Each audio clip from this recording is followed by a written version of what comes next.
with the theoretical review, which is 2.1 in this case, if it is the one beginning.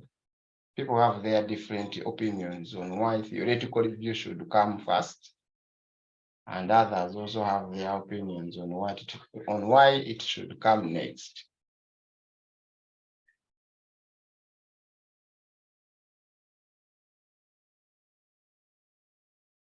Now, we said when you are carrying out a research, we need to use a theory or theories, which are statements about how concepts and variables are logically connected. We are all aware that the theory tells us how the concept you are researching about is connected to other concepts or is connected to other processes of life. The theory will help you to explain, to understand why something happens the way it happens.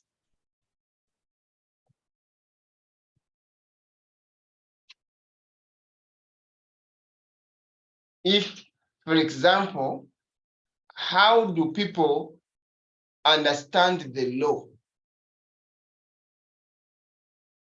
How do people react to the law or to the regulation?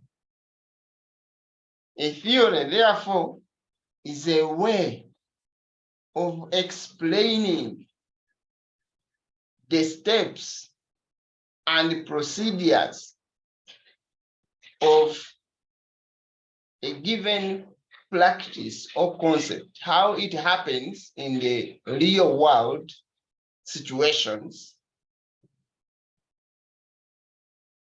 And many theories have given guidelines on how we should go about it, about a given happening.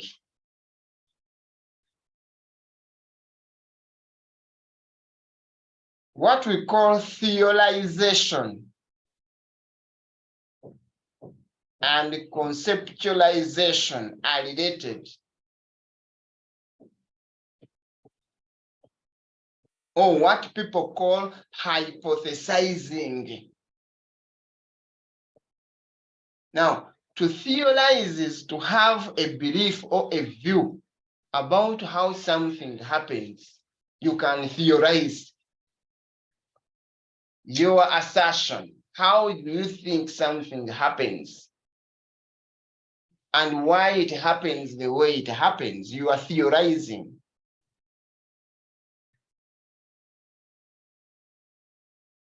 When you have a belief or a view about a given topic or a given aspect of life,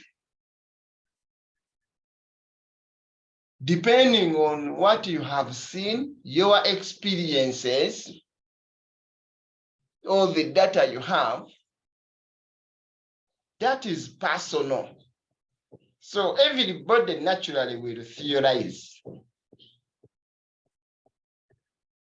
In other words, you have a belief, a proposition about how things happen, why they happen, and the way they happen. Depending on your interests, your experiences, your what. Once you have that, then theories are built. When you move from that theorization level where you have a belief, you go and collect data to test your belief, whether it is valid or not valid. So when you test and you find that it is true, then you make a conclusion or conclusions. That is why we say that a theory is a body of conclusions which are reached after a long time of research.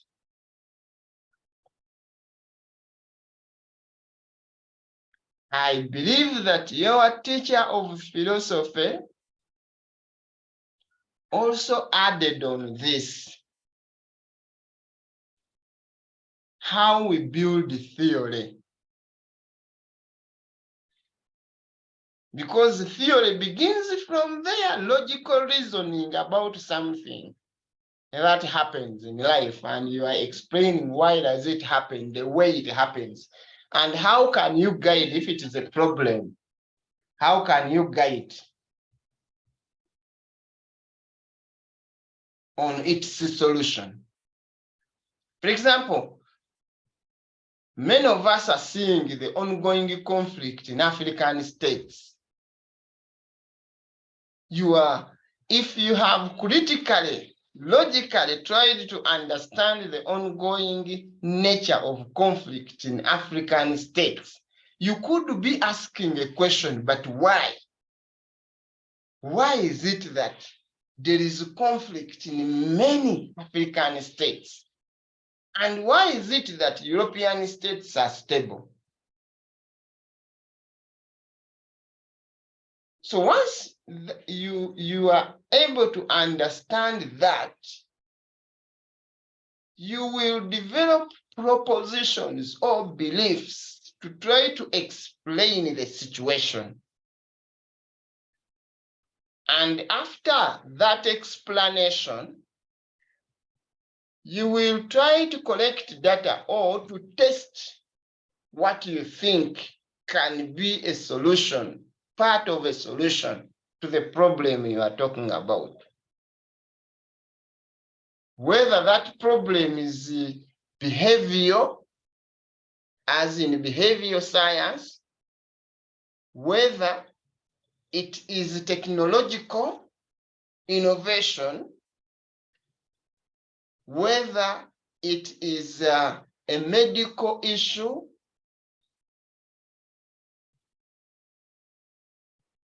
whatever.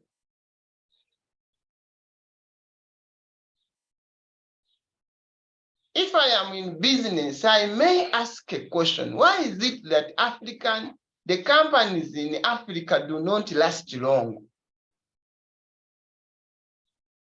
If, for example, I have been following up companies, if you come to Uganda and you say, how many companies have existed for 40 years in Uganda? So out of the 100 companies you have listed, for example, how many will you find that they have existed for 40 years? You may find that they are few.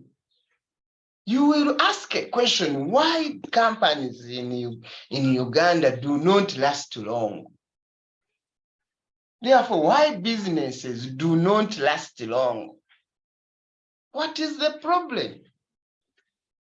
You will go into the details of understanding the situations surrounding the companies, the foundation, the existence, the management, and so on. And later, you can help to explain this issue.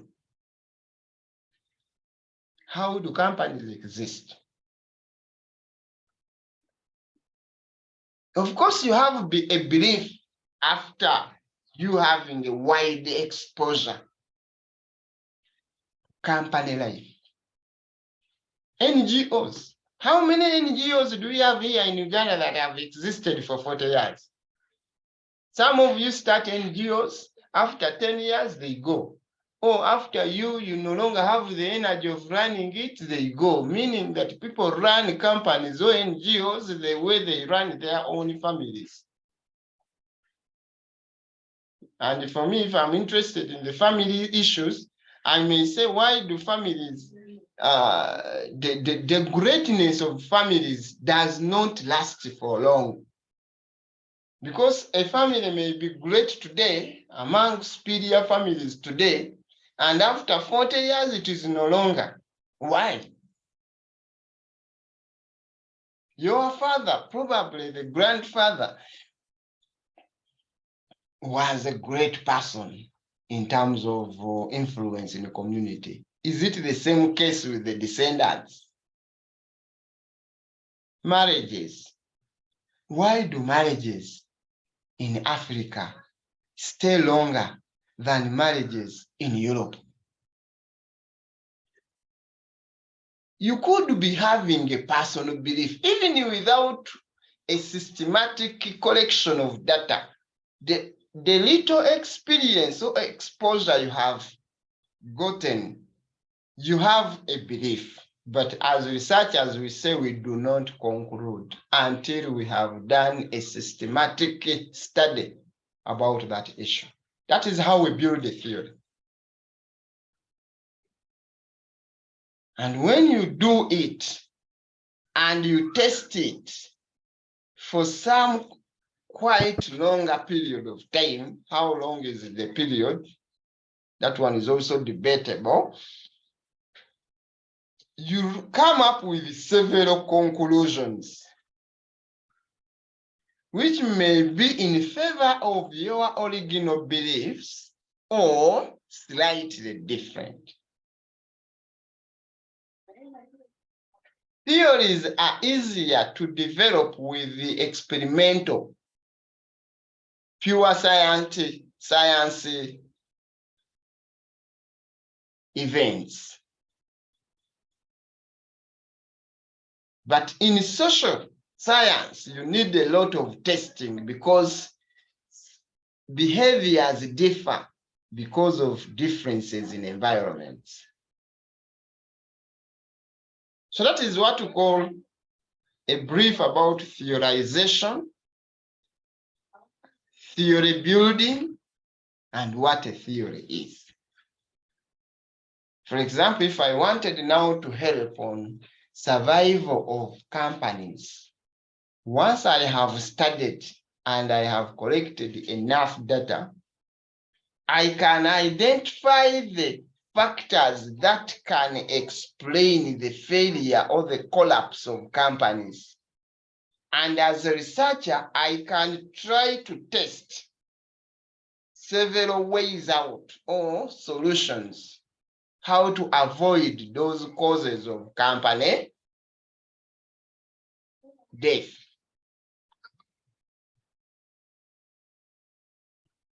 So those guidelines I put down, or by looking at how those few companies which managed to exist longer, how did they go about such factors? So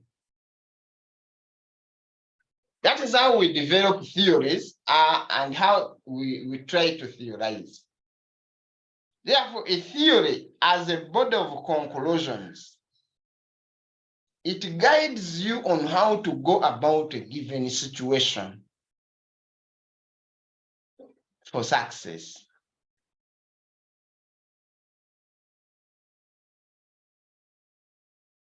As I always say, there is a common saying in many African states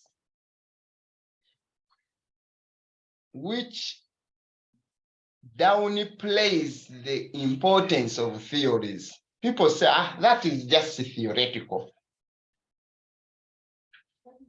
Probably, how I wish people would exchange that word with the word hypothetical. Because every theory, whenever you theorize, you develop a hypothesis. Something hypothetical is something not yet tested, but something we call that it is a theory. It has been tested and proved. It has been tested and proved. Therefore, we as scholars stop downplaying the importance of theories.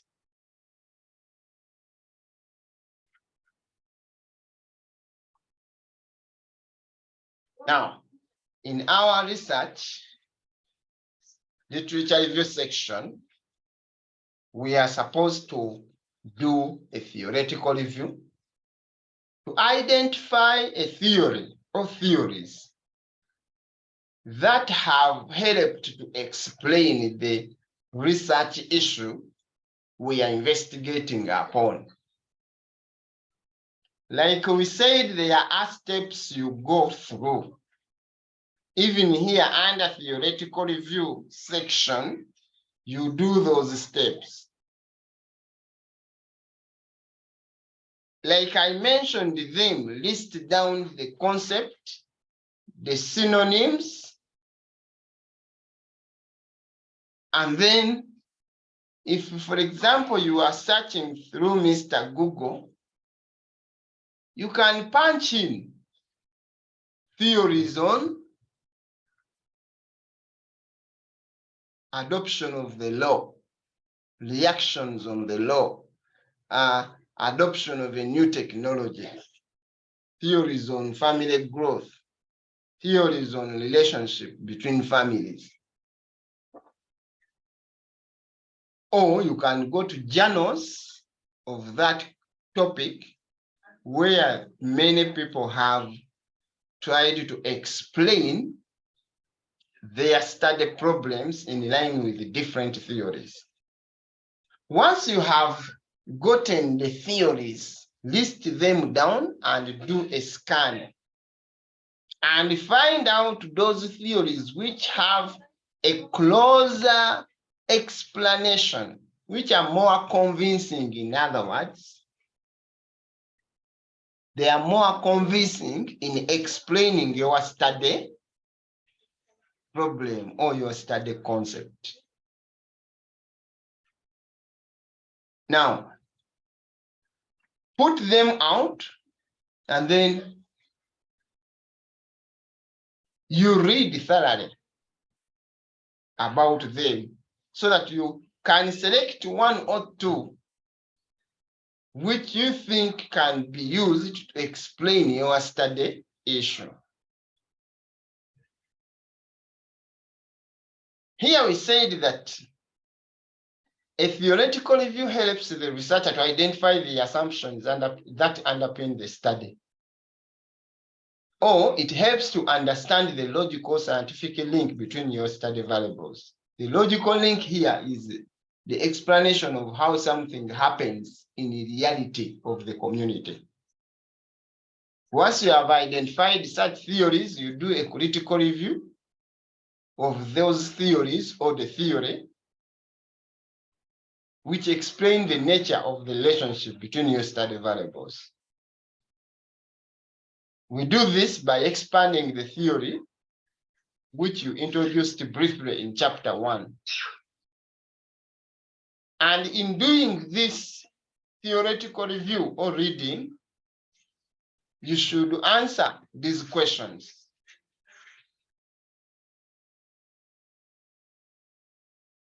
So when you are writing, the answer to these questions should come out clearly. It's like what theory? Here we are not saying you define what a theory is, but we are meaning mention the name of the theory. Whose theory? Tell us. Tell us who developed that theory, who proposed it. 3, when was it proposed? The when. And 4, the where have you cited it? In which source, reference source have you read about that theory? There are 2 possibilities. You could have read the original publication of the theory developer, or you have read another book that have tried to explain about that theory. And then, what does it say? You said here, you read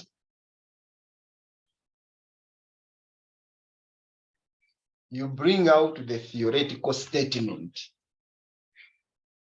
As we have already explained earlier, each theory was condensed into what we call a theoretical statement.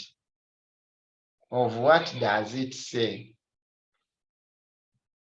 That statement, a condensed statement, is either in words or in a diagram or in a mathematical expression, or the developer might have presented that theory in all these three ways. There is a statement, there is a diagram, which some of you call the theoretical model, and there is a mathematical statement, or two of them, any two of them. The last question you have to answer is, how is this theory related to your study? Here you read about the factors which the theory explained, and you try to connect them to those of your study. Here in the statement of what the theory says, you might have pointed out the assumptions of that theory. And how here in how the theory is related to your study, you point out those assumptions which are connected to your study. A theory may have like 5 assumptions. Your study may only be related to 1 assumption or 2, and so on. So this is where the critical issue, you as a PhD student, the readers of your work want to see this last point. How is the theory linked to your study?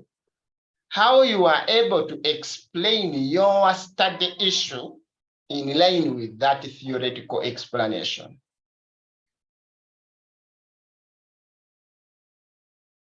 So we said here that find out whether one of the factors or the assumptions you are investigating upon was also part of the assumptions of the theory you have cited,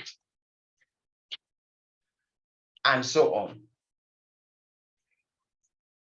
It takes time to do this. It is a journey. The first thing is to understand your study well and to understand your theory very well.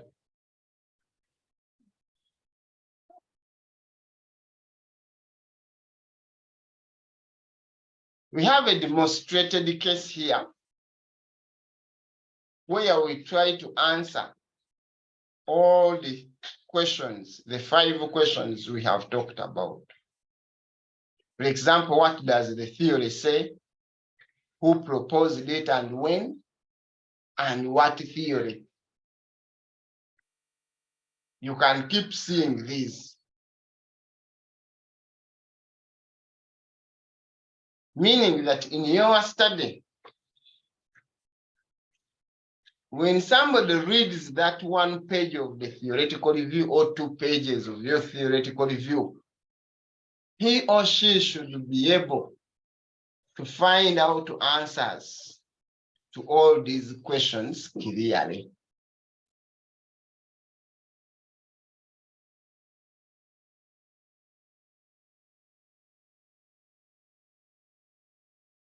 So you will see how is the theory related to your study. The question is answered here. The good thing, the case we are using, you know, the person who owns it.